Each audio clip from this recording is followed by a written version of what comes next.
क्या किसी को भी हिप्नोटाइज़ किया जा सकता है? देखिए, सबके अलग-अलग तरीके हैं, लेकिन किया सबको जा सकता है। कुछ ओके। लोग आसानी से सजेशंस फ़ॉलो करते हैं, कुछ लोग कम जैसे हिप्नोसिस जो है, ये साइंस है या मैजिक है बेसिकली? मैं सबसे पहले तो जानना चाहूँगा कि ये हिप्नोसिस जो है, ये साइंस है या मैजिक है बेसिकली? क्योंकि हुँ, हमेशा ये लगा था कोई ट्रिक बताई, तो कुछ बाबा लोग कर रहे होते हैं, तो व्हाट एक्ज़ैक्टली इट इज़? ये बड़ी मैजिकल साइंस है। अच्छा, मैजिकल साइंस है हाँ, ये, देखिए क्या बात है! क्या है, लोगों को आमतौर पे लगता है कि इसके पीछे कोई ट्रिक होगी, कोई रहस्य होगा, वो मुझे भी लगता था जब मैं मैजिक शोज़ करता था।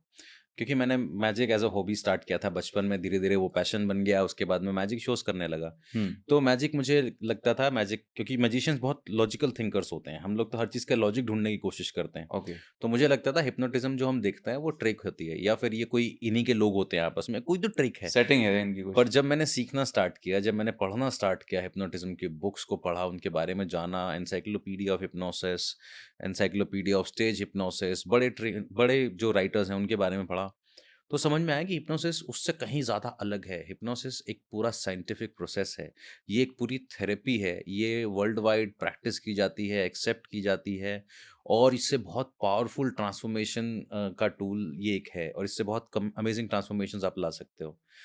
तो ये इसीलिए मैं कहता हूँ ये मैजिकल थेरेपी साइंस है, है। मैजिकल टूल है ये, मैजिकल साइंस है, बहुत अच्छी साइंस है ये, इसमें कोई ट्रिक्स नहीं है। ओके।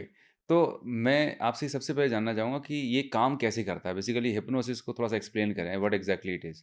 देखिए जो हिप्नोट वर्ड है ना वो उसका मतलब होता है नींद जैसी अवस्था। ये ग्रीक माइथोलॉजी से आया है जिसका ग्रीक माइथोलॉजी में नींद का की देवी या देवता है उसका नाम हिप्नोस है। अच्छा, वहाँ से ये वर्ड आया है हिप्नो मतलब नींद जैसी अवस्था।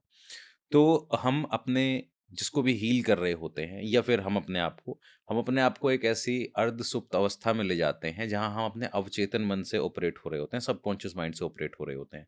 इसको करने के बहुत सारे तरीके हैं। आप जब डीप ब्रीदिंग करते हो, धीरे-धीरे अपने आप कॉन्शियस वर्ल्ड से कट होने लगते हो, आस-पास की आवाज़ों से कट होने लगते हो और अंदर जाने लगते हो।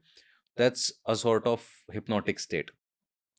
लेकिन जब एक थेरेपिस्ट या जब कोई इंसान किसी खास इशू को एड्रेस करने के लिए इस अवस्था में जाता है और वहां जाके इस इशू को एड्रेस करता है तो ये कहलाता है हिप्नोथेरेपी। जैसे ओके। अगर आप सिर्फ मन की शांति के लिए आंख बंद करके ध्यान कर रहे हैं तो वो ध्यान है, मन की शांति है। हुँ, लेकिन आप किसी पर्टिकुलर आदत को छोड़ना चाहते हैं, आप कोई पुरानी पेनफुल मेमोरी को भूलना चाहते हैं, आप कोई नेगेटिव ट्रेट को खत्म करना चाहते हैं, तो ये हिप्नोथेरेपी बन जाता है फिर जब आप उस पर काम करते हैं। तो ये बिल्कुल नेचुरल है, इसे कोई out out of the world नहीं है ये। हम लोग दिन में कइयों बार इस अवस्था में जाते हैं। अच्छा, जैसे हमारा दिमाग जो है वो मेनली 4 अवस्थाओं में 4 या 5 अभी जैसे गामा स्टेट पे हम ज़्यादा बात नहीं करते हैं, लेकिन 4 अवस्थाएँ हमारे दिमाग की जो है रहती हैं beta hmm, state, alpha state, theta state and delta state. अब बीटा स्टेट जो है वो है जागरूक अवस्था जिसमें आप और मैं जैसे जैसे अभी बात कर रहे हैं। हम लोग राइट। जागरूक हैं, जागे हुए हैं, होश में हैं। हुँ, तो हमारा कॉन्शियस माइंड अभी ऑपरेट हो रहा है, हम ज़्यादा रीज़निंग से काम कर रहे हैं। फिर हमारा दिमाग धीरे-धीरे मान लीजिए हम कोई गाना सुनते हैं, कोई बुक पढ़ते हैं, किसी सीन को याद करते हुए पास्ट में कहीं खो जाते हैं, तो दिमाग धीरे-धीरे अल्फ़ा स्टेट में चला जाता है, जहाँ हमारी इमेजिनेशन, हमारी बाकी सेंसरीज़ ज़्यादा एक्सपीरियंस क्रिएट करने लगती हैं और महसूस करने लगती हैं, लेकिन हम कॉन्शियस वर्ल्ड से थोड़ा-सा कट हो जाते हैं। फिर यही अवस्था जब और गहरी हो जाती है, जैसे डीप मेडिटेटिव स्टेट हो गई, डीप रिलैक्सेशन की स्टेट हो गई, तो हम चले जाते हैं थीटा स्टेट में और इसके बाद हम सो जाते हैं, वो होती है डेल्टा स्टेट। तो अल्फ़ा या थीटा ये वो अवस्थाएँ हैं, जब हम आस-पास की चीज़ों से कट हो गए हैं, लेकिन अंदर हम जो देख रहे हैं, फ़ील कर रहे हैं, वो महसूस हो रहा है हमें। ओके। हमारी सेंसरीज़ पे, हमारी सेंसेस पे उसका असर आ रहा है। तो ये एक तरीके की हिप्नोटिक स्टेट होती है। तो खुद को या दूसरे को अल्फ़ा या थीटा स्टेट में ले जाने की जो साइंस है, उसके जो तरीके हैं, उसके जो मीडियम हैं, यही हिप्नोटिक मेथड्स कहलाते हैं। ओके। तो ये हिप्नोसिस है, किसी को खुद को या दूसरे को अल्फ़ा थीटा स्टेट में ले जाना। तो क्या किसी को भी हिप्नोटाइज़ किया जा सकता है? देखिए, सबके अलग-अलग तरीके हैं, लेकिन किया सबको जा सकता है। कुछ ओके। लोग आसानी से सजेशंस फ़ॉलो करते हैं, कुछ लोग कम जैसे एक सेल्समैन जब अपना सामान बेचने निकलता है, कुछ लोग आसानी से उसका सामान खरीद लेते हैं।